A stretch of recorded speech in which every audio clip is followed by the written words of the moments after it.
അതേപോലെ തന്നെ ചാരു ചേച്ചിക്ക് കല്യാണിയും. അവളോടിങ്ങനെ ക്രൂവലായി പെരുമാറിയ ശ്രേയെ എന്തിനാ സ്വീകരിക്കുന്നത്? വേണം മോളെ, നമ്മളായിട്ടൊന്നിനും തടസ്സം നിൽക്കണ്ട. അമ്മായി അരവിന്ദേട്ടനും അതൊരു വഴക്കാക്കി മാറ്റും. മോളെ, മനസ്സിൽ എന്തുണ്ടെങ്കിലും അത് പുറത്ത് കാണിക്കണ്ട. ചില സിറ്റുവേഷൻസ് അങ്ങനെയാ മോളെ. നീ ജീവിതം പഠിച്ചു വരുന്നതല്ലേ ഉള്ളൂ.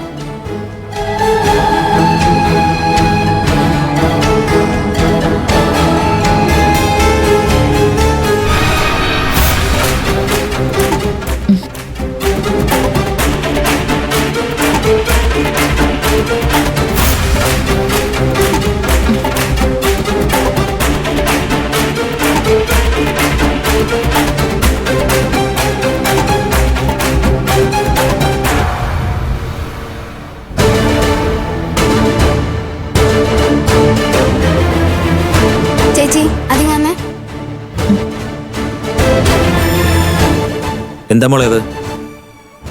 വീട്ടിൽ വന്നു കയറുന്ന ചീഫ് എഞ്ചിനീയറെ ഒഴിയാനാ. വീട്ടിലേക്ക് വരുന്ന കണ്ടകശനിയെ ആരെങ്കിലും ആരതി ഒഴിഞ്ഞ് സ്വീകരിക്കൂ? നീ ഒന്നും ചെയ്യണ്ട, നിന്റെ അമ്മ വന്ന് ചെയ്തോളും. അച്ഛാ, ചാരു ചേച്ചി പറഞ്ഞിട്ടാ.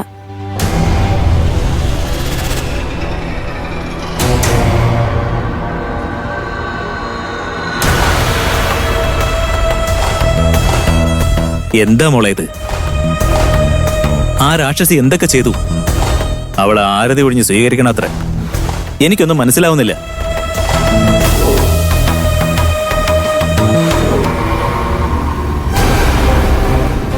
ഞാനും ഇത് തന്നെ ചേച്ചിയോട് ചോദിച്ചേ. അത് ബാലമാമേ, നമ്മുടെ തറവാടിനൊരു അന്തസ്സല്ലേ, ഒരു രീതിയില്ലേ? അന്തസ്സിന് രീതിയെല്ലാം നമ്മളെ മനസ്സാല കൊണ്ടുവരുന്നവർക്കാ, അല്ലാതെ ഇതുപോലുള്ളവർക്കല്ല. അറിയാം, പക്ഷെ അവര് വന്ന് നമ്മുടെ ഉമ്മറത്ത് നിൽക്കുമ്പോ എന്ത് ചെയ്യാനാ? ആരതി ഒഴിയുന്നത് അവളുടെ മനസ്സിലെ അഹങ്കാരവും വിദ്വേഷവും ഒക്കെ ഇല്ലാതാവാനാ. അതൊരു വിശ്വാസമല്ലേ? വിശ്വാസങ്ങൾ നമ്മൾ തള്ളിക്കളയരുത്.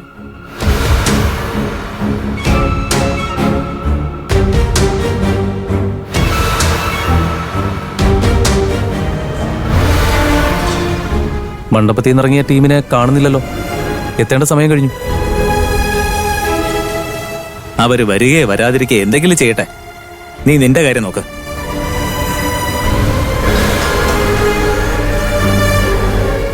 ഒന്ന് പിടിച്ചേച്ചി. അക്കുച്ചേട്ടാ, ഒന്ന് വന്ന് വരാൻ.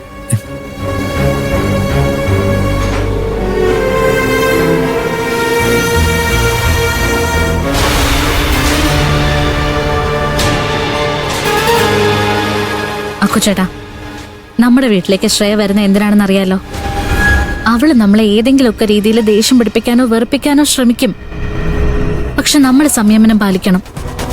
അക്കുച്ചേട്ടാ, മുൻകോപം കാണിക്കരുത്. എന്ന് വെച്ചാൽ അവൾ എന്ത് ചെയ്താലും പറഞ്ഞാലും ഞാൻ ചിരിച്ചോണ്ട് പൊട്ടനെ പോലെ നിൽക്കണം, അതല്ലേ? അക്കുച്ചേട്ടാ, ദേഷ്യപ്പെടാതെ. രണ്ട് കൈയും കൂടെ കൂട്ടി അടിച്ചാലല്ലേ ശബ്ദം കേൾക്കൂ. അതിനുള്ള അവസരം കൊടുക്കണ്ടെന്നാ ഞാൻ പറഞ്ഞു. അക്കുച്ചേട്ടാ, പ്ലീസ്. ഓക്കെ, അവളെക്കുറിച്ച് എനിക്ക് നന്നായിട്ട് അറിയാം. നീ സൂക്ഷിക്കണം കക്കുതി. അതെ, ഞാൻ നോക്കിക്കോളാം അക്കുച്ചേട്ടാ. ശരി, വാ.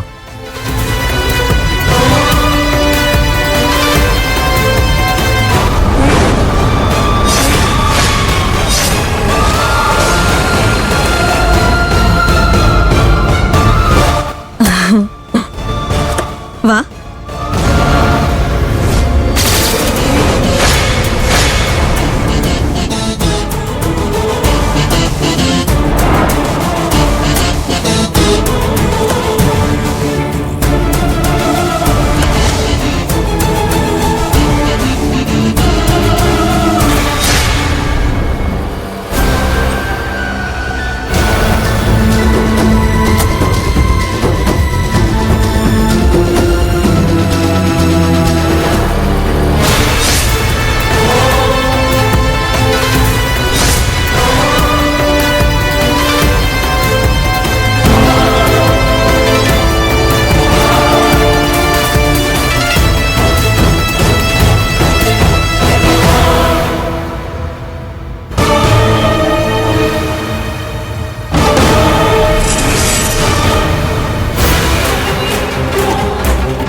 മുമ്പ് ഇവിടെ വന്നിട്ടുള്ളതിനും ഇപ്പൊ വന്നതിനും ഒരുപാട് വ്യത്യാസമുണ്ട്. ഞാനിപ്പോ ആയിരപ്പറ തറവാട്ടിലെ മൂത്ത മരുമകളാ.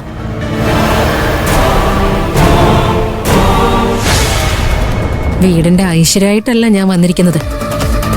ആയിരപ്പറ തറവാടിന്റെ അസ്ഥിവാരം തോണ്ടി ആ പേര് തന്നെ ഇല്ലാതാക്കാനാ. അതിനു മുമ്പ് ഇവിടെയുള്ള ഓരോരുത്തരും കൊണ്ടും കൊടുത്തും കണക്ക് പറഞ്ഞ് പിരിയും. അത് കണ്ട് ഞാൻ ആസ്വദിക്കും.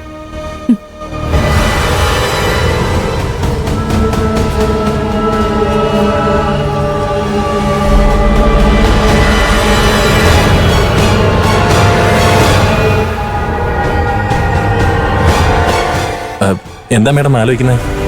ആയിരപ്പറ വീട്ടിലെ നമ്മുടെ ജീവിതത്തെക്കുറിച്ചുള്ള സ്വപ്നങ്ങളാണോ?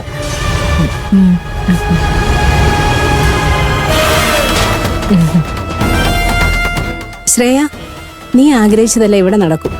ഇനി നിനക്ക് സന്തോഷമുള്ള നാളുകളായിരിക്കും. അത് പറയാനുണ്ടോ രാജി? ശ്രേയ മോളുടെ വീടല്ലേ ഇത്? മോളുടെ തീരുമാനങ്ങളെ ഇവിടെ നടക്കൂ. അരവിന്ദേ, നീ എന്താടാ ഈ നോക്കി നിൽക്കുന്നേ? ശ്രേയ മോളുടെ കൈയും പിടിച്ച് ഇങ്ങോട്ട് വാടാ.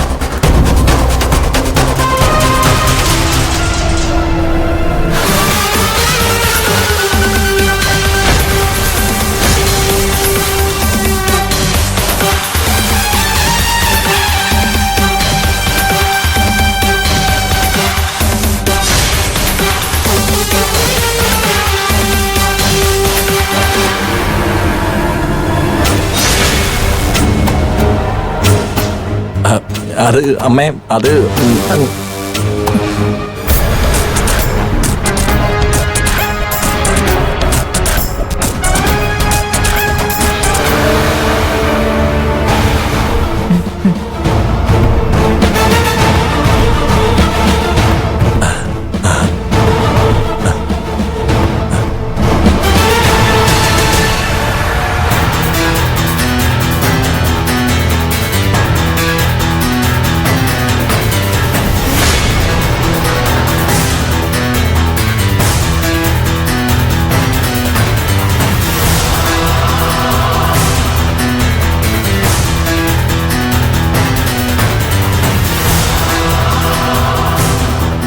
അമ്മേ, അനുവിനെ കാണുന്നില്ലല്ലോ. ആരുടെയും വിളക്കൊക്കെ റെഡിയാണെന്ന് പറഞ്ഞിട്ട്. വന്ന് കയറുമ്പോ മുൻപിൽ നിലവിളക്കുമായി നിൽക്കേണ്ട ഈ പെണ്ണിതെവിടെ പോയി?